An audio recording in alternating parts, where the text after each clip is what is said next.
Hi, I'm Christopher. Hi, everybody. This is Bob. Hey guys, Bergen. this is Stephanie Shea. Hey, I'm Veronica Taylor. Hey, everybody. This is Billy Hey West. guys, I'm Ryan Colt Levy. Hi, this is Kyle Aber. Hi, this is Kira Bucket. Hi, I'm Jameson Price. Hi, I'm Sean Chiplock. You are listening to Two Dads. You're listening to Two Dads. Two dads. Two dads. Two dads. Two dads. Two dads. two dads. Two dads And and a a podcast. podcast. A couple of dads on a podcast. Yes, I feel powerful. By the nines. Yeah. Yeah. We're doing Elder Scrolls. We are. Elder Scrolls 5. Well, not just 5. It's all across Elder Scrolls. It's all Right. across Right. all of them. We're doing a But we top are doing 5 a top Elder 5 for the Elder Scrolls. That's why I said the 5. So Elder That's Scrolls. what the Yeah, 5 okay. Yeah, I get you. Too. I'm picking up You what got you're it? putting down. I gotcha. I got my game somewhere around here. I've got 5 statues. As we were, Dude, I do. I have 5 statues. Look at that. We can do top 5 statues. If they're Daedric Princes. All but one. Well, no. 2 of them aren't. 3 of them are. 2 of them aren't. So it'd be close.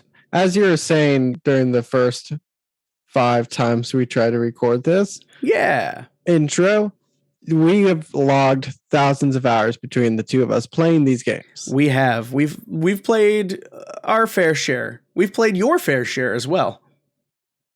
Let's be honest here. Yeah. Mainly Morrowind up, although I did get my hands on the first 2 on for a computer. Yep. I've got the anthology somewhere. Yeah, and played through those. That's a grind. Yes, those are hard to play through. They did not age well. Such a large map on number 2. There's such a big map. The history of this is very complicated, and it can be quite boring. So I haven't delved into the bigger arching history. You know, I read up on what's current, what we're playing on at this moment, but they have There's so much lore to the Elder Scrolls that it's overwhelming. It's hard to follow a lot of this. And, you know, you have your different eras, you have the different ages, you have a ton of stuff, and the timeline can be a little hard to follow too. Yeah. But something that is constant throughout the entire series are the Daedric Princes. All 17 of them, even though they don't all 17 show up. And I don't think all of them show up in a single game. No, they're all spread out over the different games. Right. And so most of them are just bad. They're not very good. They're all selfish. Incredibly so. And most of them are not good. And so I would say the only one that's the closest to being good is Azura. Right. And I don't think she's on either of our lists. So no, she's not, even though how did we not? Because I mean, she's credited to creating a lot of the of the species, but that's the thing. She's boring. She's boring. but when you think about the actual stuff that's been done, she did most of it. That's very true. So honorable shout out to Azura. We do like Azura and what she did, but she's not as fun. Creating a lot and being just all around good. Mine is the exact opposite and all around bad. Think of the devil of this world. His Oblivion plane is lava and shit, and it's Merus Dagon. His Oblivion plane is literally Oblivion. It is Oblivion. It is the game. I mean, that is where you go every time you go into those portals. Yeah. He's the Prince of Destruction. Violent upheaval. He is very cool though, and he looks badass. He's got multiple He's got the 4 arms. He's like Goro from Mortal Kombat. Right. And but the thing I do like about him is he does respect somebody with big balls, like balls enough to stand up, step up, and actually go up head to head against him. Yeah. So as he is, yes, chaotic and evil, he does have a underlying bit of principles, although extremely flexible most of the time. I don't understand why anybody would patron his shrine. I don't know why they Look, worship there are him. crazy people out there. They have I don't think they know who he is 100%. I don't think they understand because he will kill them. He will kill anybody eventually. Without a second thought. Without a second thought. As soon as he gets the chance. But that's why I love him. His dagger is fantastic. You can it is a dagger and you can Oko with it. For those of you who don't know, Oko is one hit KO. And just like it's so fast and so it's deadly. Great. It is fantastic. And it is definitely one of the better artifacts, stealthy weapons in the game for sure. Yes, and I do love stealth in that game. Look, everybody who plays an Elder Scrolls game starts off, I'm going to be a heavy armor dual wielder. Nope. 2 hours later, you're sneaking through the shadows with a dagger and a bow. Bro, and why wouldn't you? And all the funner things happen in the dark in these games. And oh yeah, definitely. But the artifacts are why a lot of the reason why we love these princes. And so his is pretty fucking cool. Yeah, his is good. His is good. Another one that is really good, especially in Oblivion and even no, not Oblivion, in Skyrim. This one is amazing in Skyrim, and it's Hersing, the Prince of the Hunt. Sport, the nice. Great game, literally hunting humans. Yes. No, he's not a bad dude. He's not a bad guy. He's just he likes to hunt. He's not good. He's not he good. Doesn't do he doesn't put much positive. I guess he hunts. That provides nourishment. Yeah, he's the thing you're hunting though. He's my number 5 for probably the biggest reason he's my number 5 is he's the creator of lycanthropy in Nirn, in the Elder Scrolls games. He created werewolves. Right, which is one of my favorite things to do is become a werewolf in that game. It is fantastic, especially in Skyrim. It's pretty good in Elder Scrolls Online too, but I prefer Vampire in Elder Scrolls Online, personally. Fair. But Fair. his artifact that is so good is the Ring of Hersing. Very original name. But what it does is if you're a vampire in Skyrim, you have unlimited werewolf transformations. Just transform at will and go slaughter people and eat them. And it's fantastic. Yeah. It's great. No, I love the, he's a good one to choose. And the lycanthropy aspect that when it got added in, it was so fucking cool. Like I really do enjoy it. Because they had vampirism before that already established in the game by that point. And they did a good job with that. And then they did an even better job with the lycanthropy. Oh, yeah. And I really like how he's depicted. You know, in the earlier games, he's depicted as kind of wearing a kind of deer skull. But later on in the games, he's actually just this humanoid figure with a deer head with red eyes. And it's pretty badass looking, to be honest. Yep. So my number 4 is the Prince of BDSM. It's Molag Bal. Oh, look at that. My number 4 is also Molag Bal. Is it? Nice. Yeah. The Prince of Domination and Spiritual Enslavement. I think that's what I said too. Yeah. I was just reiterating. I was just, repeating that. No, he looks stunning. But the big reason I love him his statue is amazing. I have a statue from the first Elder Scrolls Online game, and it's fantastic, and I love it. It is. He is the creator of vampires, as we've been talking about it. So that's moving on to the next part. Yeah, I went from lycanthropy. I like vampires more, so he's higher on my list. Oh, nice. Okay. Fantastic. And also he created Zivkin. I'm guessing that's how you pronounce it. Zivkin. No, you really got to put the Zivkin into it. Whatever you say, man. Whatever you say. But really, the jewel of Molag Bal is the mace of Molag Bal. It is. Yes, it is. It's such a good mace. He's the harvester of souls, which is what makes him pretty badass. I mean, beyond the whips and chains and Gags slavery and mouth dildos. He he loves to take mortal souls, and that's his whole thing. So if Mehrunes or who was it? Yeah, Mehrunes Dagon is kind of the devil.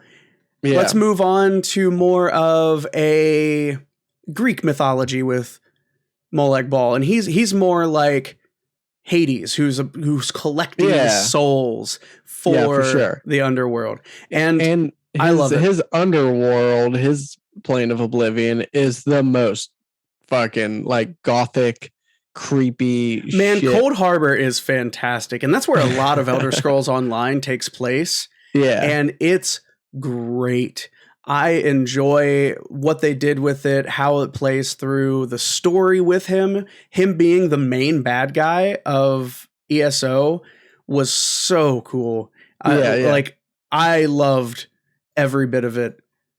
It was great because before that you knew the Mace of Molag Bal, you've used it, it's another incredibly powerful artifact. Yeah, it drains strength and magicka from whoever you hit, which is awesome. And to get it is a little messed up too. You have to like curse somebody in order to get the mace, and which I did. Oh yeah. Without question, this game will make you throw your scruples to the wayside very quickly because everything cool has a price. Oh yeah. That's one of the fun things about the Daedric Princes is they are the monkey's paw. They will give you some great shit, but not unless they take some great shit from you. Oh yeah. So yeah. I loved it.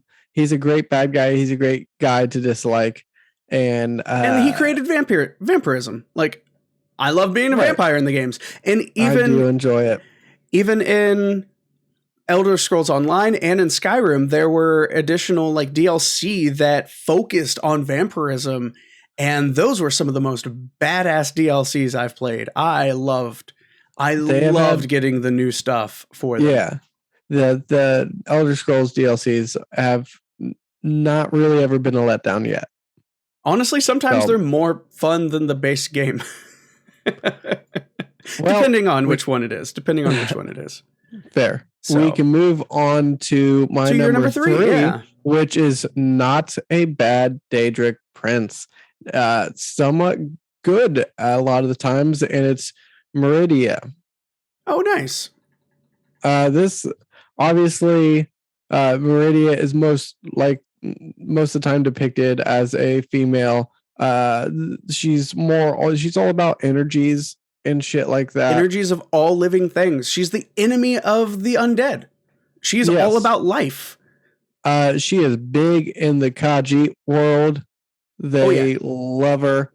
And I love me some Khajiit because of, mainly the memes that you get from them. Khajiit has wares. Beyond that, then like at the end of the day, Dawnbreaker. Dawnbreaker's fan. It's just fantastic. That's an amazing sword. I love it. It is a one-handed sword. It is an ebony sword. It burns for 10 points, and it makes undead explode. Yeah, killing when you're killing undead, it tends to blow them up. Yes, which is fantastic. Who doesn't want that? So she also had the Ring of Khajiit as well, which was fantastic. Yeah, that was a super good. Made you faster and able to blend in a little more. Yeah, everything. That's the thing. Beyond, like, there's a lot of great uses for being some of these other races in Elder Scrolls have some really awesome lore, and that's awesome some of the really behind them. Fun thing about the Elder Scrolls games is play it through as a different character and your experience changes. Yeah.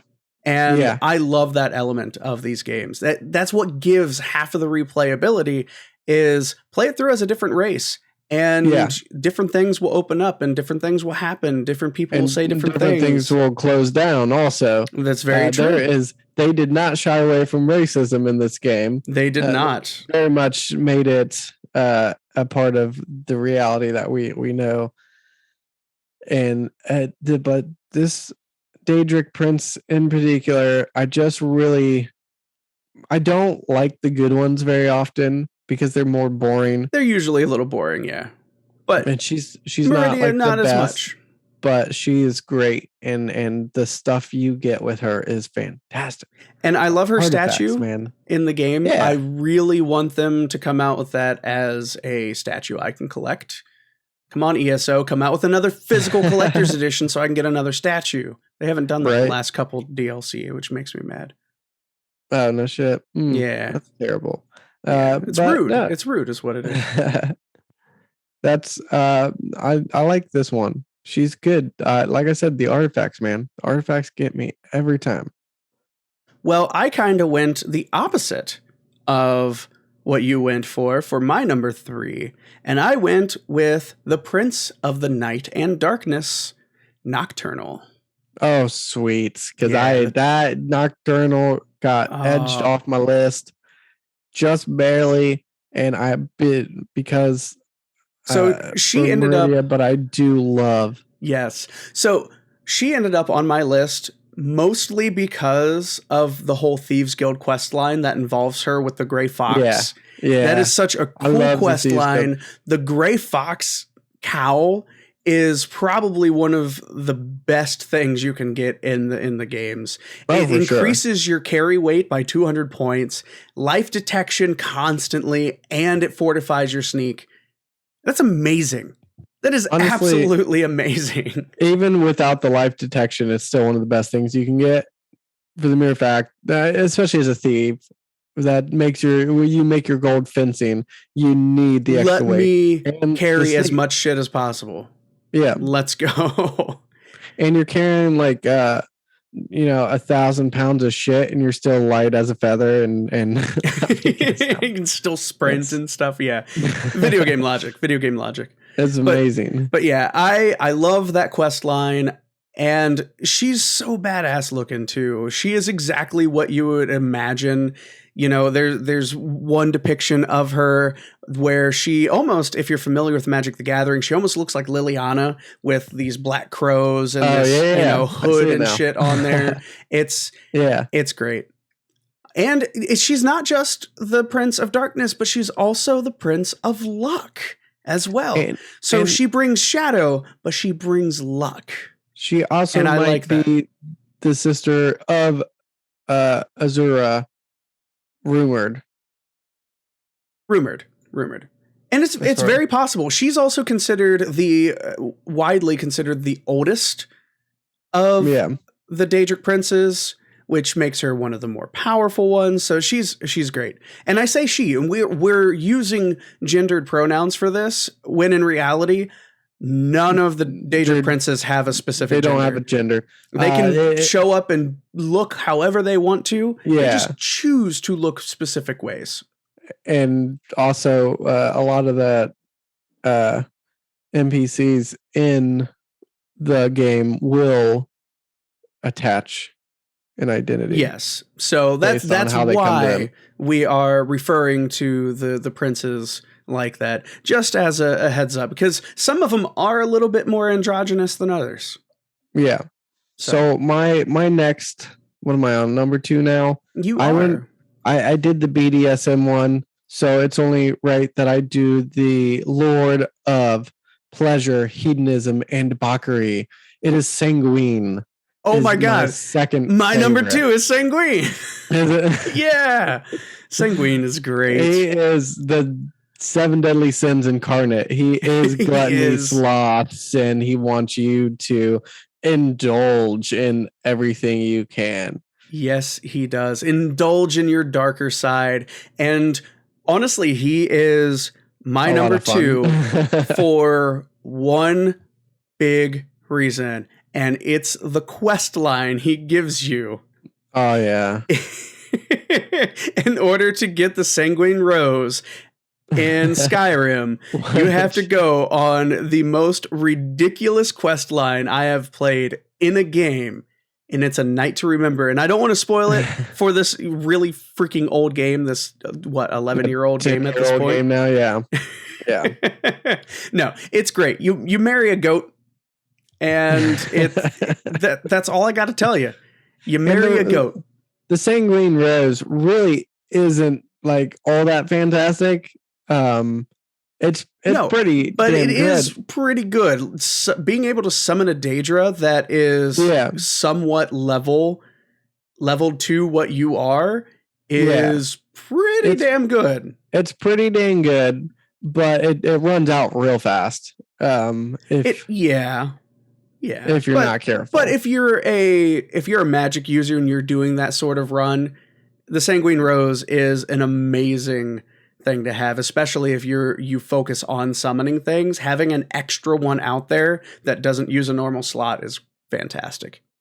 True. Yeah, no, I just like him because he's hilarious, and personality wise, he's as fun as the name suggests.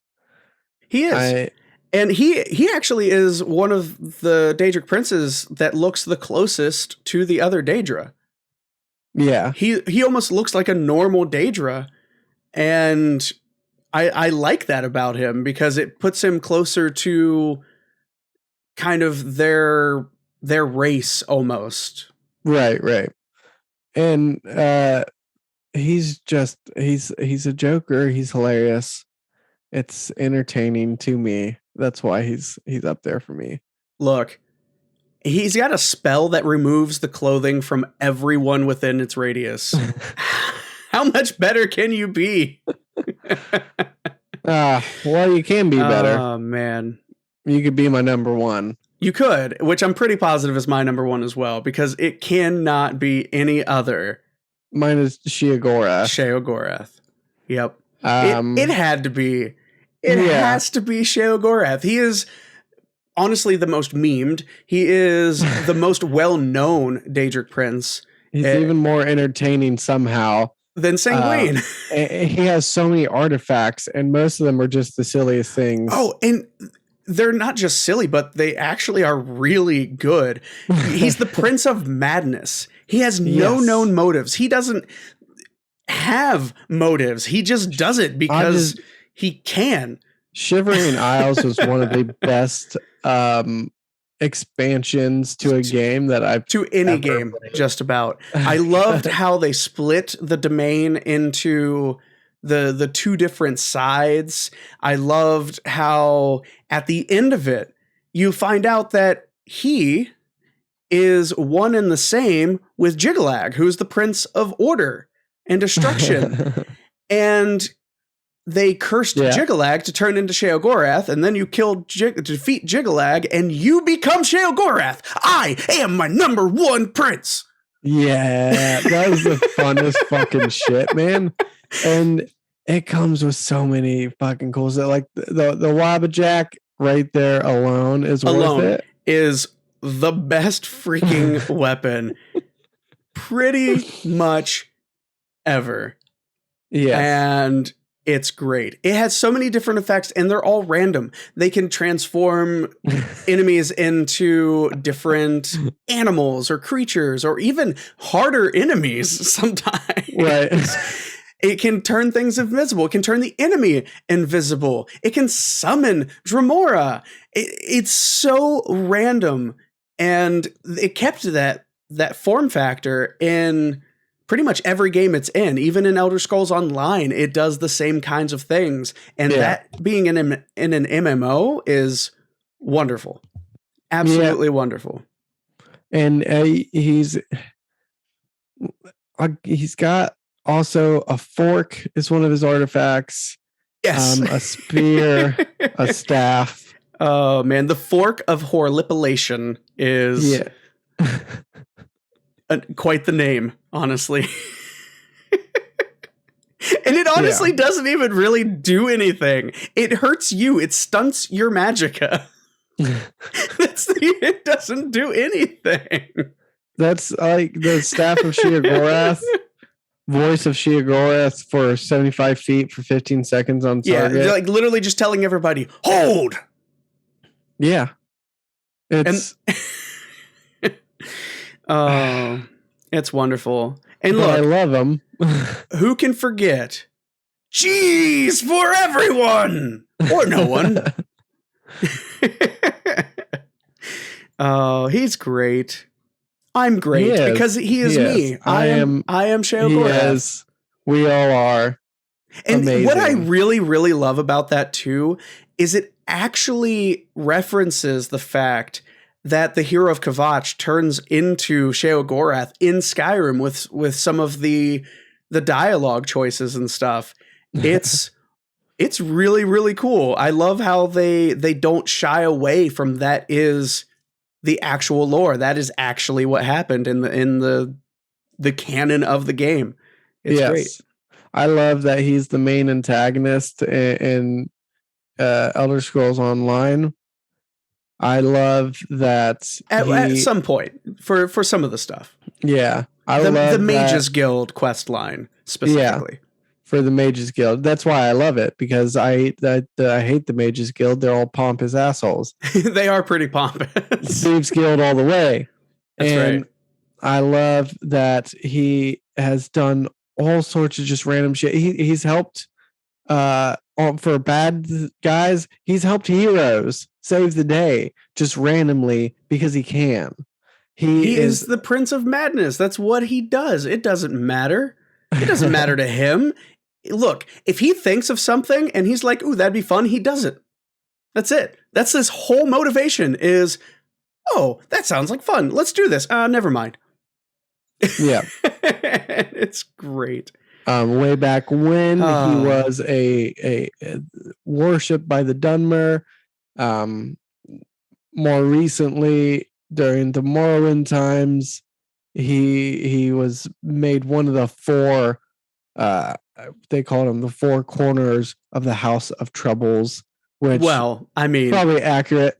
Very accurate. Fair enough. Very, very accurate. Fair enough. Look, and one of the most interesting trivia points about him is he is the only character with facial hair in Oblivion. I never noticed. I never even noticed. Yep, he is the only character in Oblivion with facial hair. And it's great. We had three in common that time. We did. Well, it's like we had talked about, because a lot of them are boring. I already knew. We both knew our number one was going to be Sheogorath. That was 100%. Hands down immediate. We knew that's what that was going to be. Sanguine had to be on both of our lists. Like I said, mostly because of the quest line in Skyrim.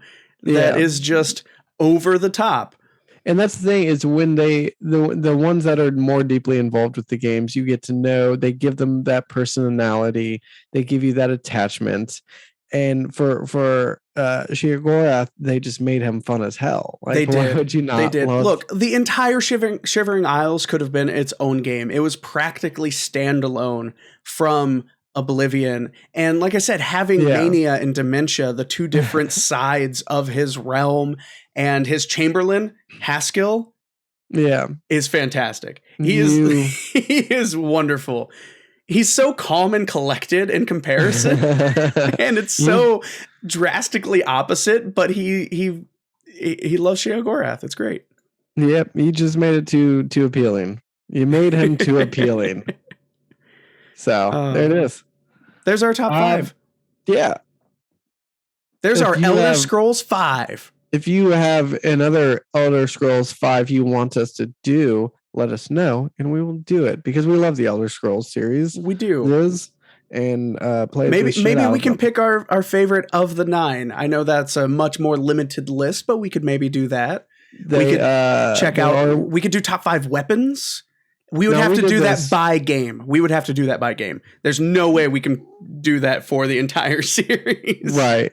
Now this was for.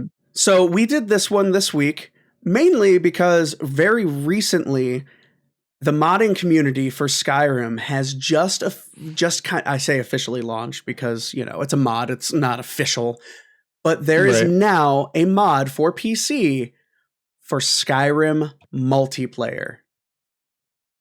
Oh, so you can nice. actually play multiplayer in Skyrim with your friends on PC. And I need to do this. I need to find somebody who's got it on PC that can actually play it, because I know you technically have it on PC, but your computer not so much. Yeah, I'll work on that.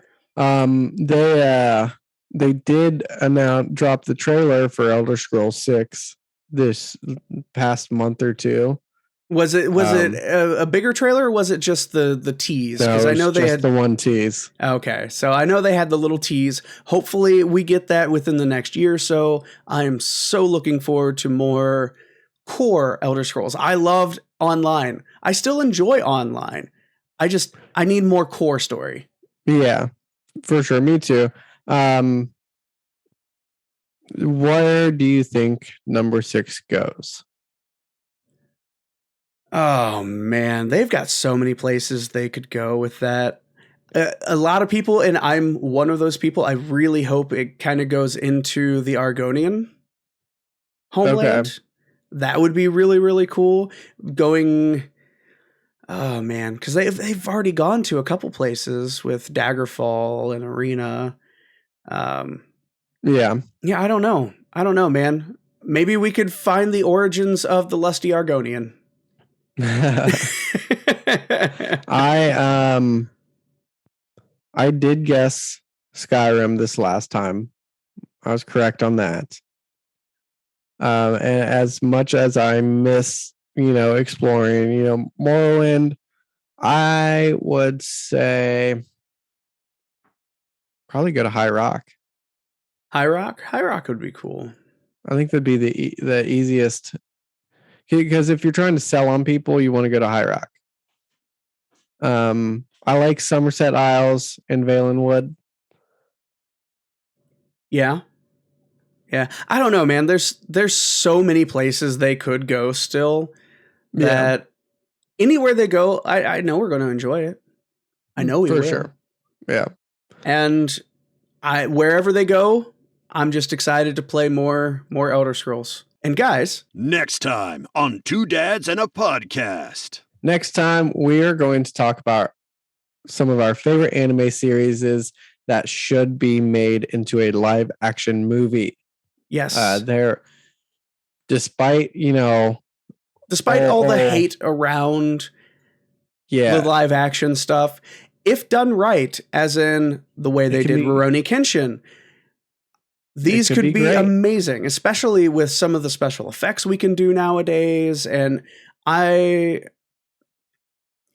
would love to see some of them made into a live action movie. And not all of them are just action based. So no. And honestly, it takes the person with a passion to do it, and not just somebody saying this is popular, let's make money off of it. Yeah. So we'll talk about it. We'll talk about it. Yep. But until then, guys, thanks so much for listening. See ya. Bye. We love you. Have a nice day. Toot. Those are guns. Those are my finger guns. Toot.